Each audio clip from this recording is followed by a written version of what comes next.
Hey friends, you're watching Brainstorm Acres. I'm Henry, and I've been on some pins and needles for the past 4 months, and let me explain.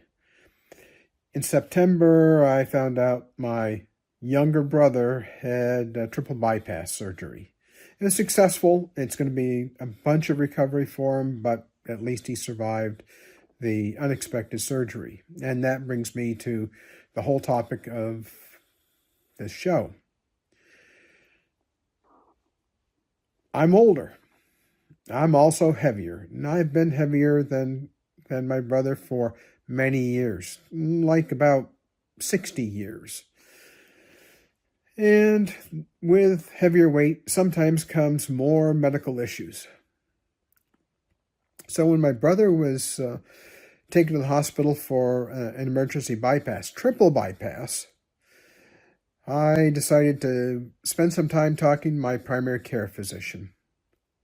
Now, I have absolutely no cardiac issues. I've had no symptoms of anything, no angina. That's the pain that you get in your chest when the vessels of your heart start contracting and start shutting off the blood flow elsewhere in your body. None of that. I don't have any abnormalities in my heart rhythm. I have no heart murmurs. I get a little winded. I am almost 72 years old, and I did have a period of about 8 months where my ability to do strenuous work was really reduced because of some knee infections that I had. Those all got cleared up, and I've been recovering just fine from that.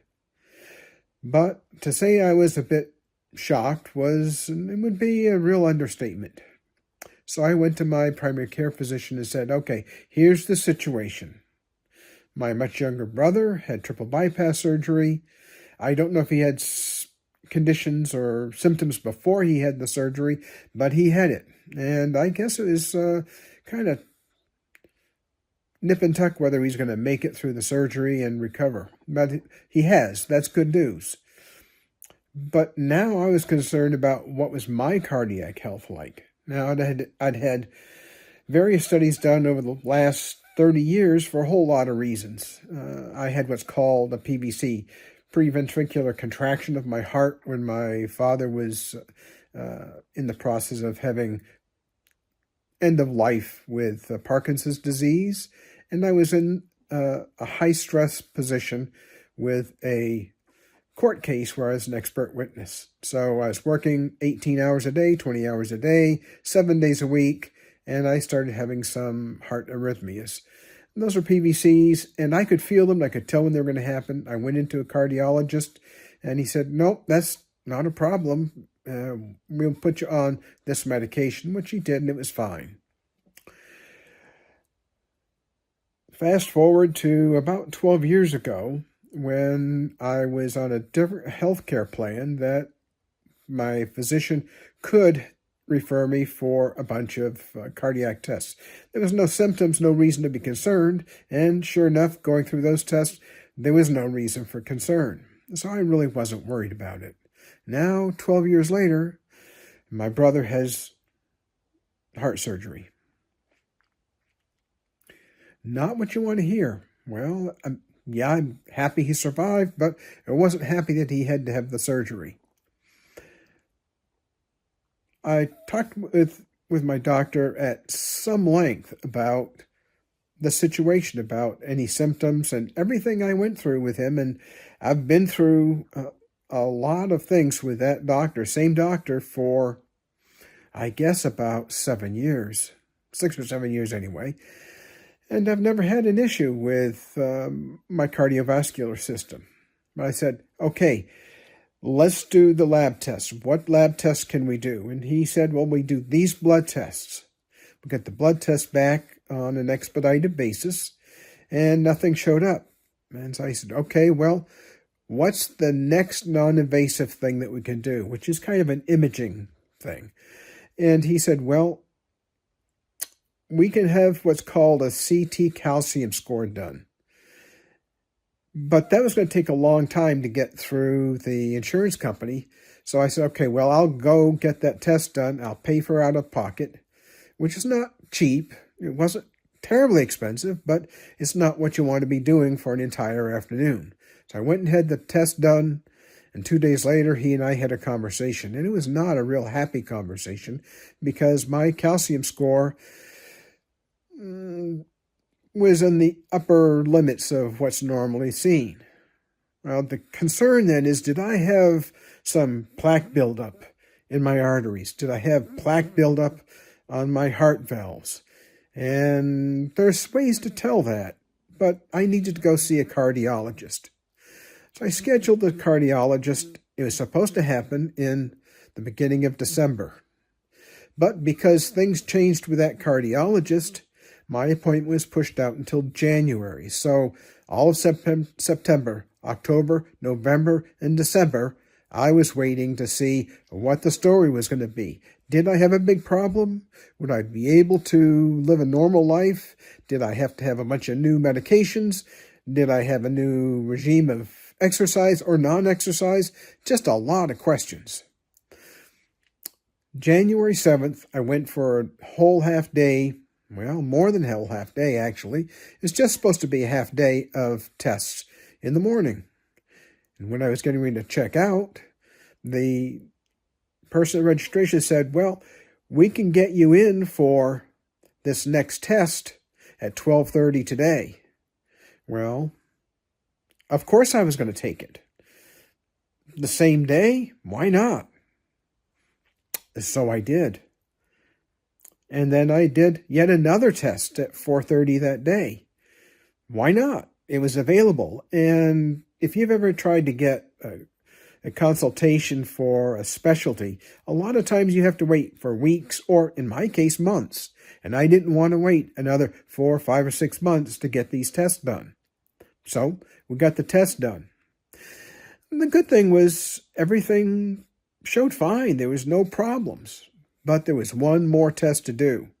Now, I need to let you know that Irene's father had a stress test when he was 62 years old, and he didn't survive the test. Our children were very young at the time, and it was a quite traumatic event for us as a family.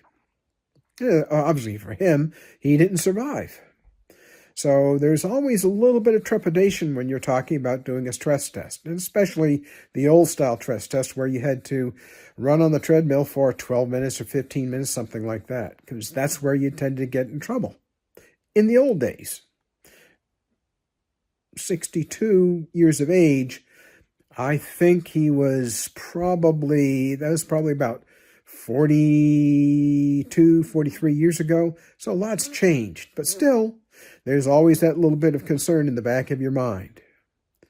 Well, I went in and had the test done. And then I had to wait to get what the results were. Well, the good news is, since I used to work in medical imaging, I actually worked as VP of engineering for a medical ultrasound company. I could actually read the ultrasounds reasonably well from my position on the exam table. And I could see, yeah, there was a little bit of calcification in a few spots, but it was not really bad. It was not anything that was concerning. In fact, it would be considered mild at my age. Well, yeah, I'd like it to be mild at a 30-year-old's age, but at least it was mild at my age. And the question then was, how did I do on the stress test? Well, I followed up the following Monday with the primary care, the cardiologist office, and had a very nice conversation with a very knowledgeable nurse practitioner who's worked with a cardiologist for 12 years. And the answer is, yeah, I have a little bit of sclerotic growth on one of my valves.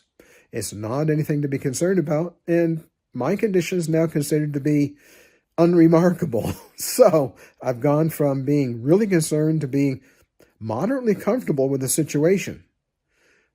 When do I get checked again? Well, I do regular blood work and other analyses every 3 months just to make sure that the medications I'm on don't cause other problems. The medications I'm on really are to put me into a category where my life Ooh, boy, my life expectancy is expected to be normal for somebody of my age. And that's good news. No guarantees, but good news nonetheless.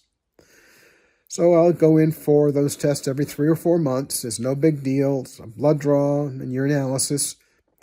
And then once a year, just once a year, I go back and see the cardiologist. So what they're wanting to do is just keep track of the calcium buildup on my heart valve. Nothing to be concerned about at this point. Probably going to last at least 10 years. So I'm happy. So that's the story about where I've been for the past 4 months and why I've been so busy. A lot of time spent going to Flagstaff, a lot of time spent going all over the place, and a ton of time doing medical research to understand my conditions myself. It's really important that you understand what your doctors are telling you, and the best way to do that is to understand everything's written about the condition that you're dealing with. Well, thanks for watching. I wish it was much better news, but it's good news nonetheless. Have a great rest of your day. Take care, and we'll catch you on the next one. Hey, don't forget to brainstorm. Here we are.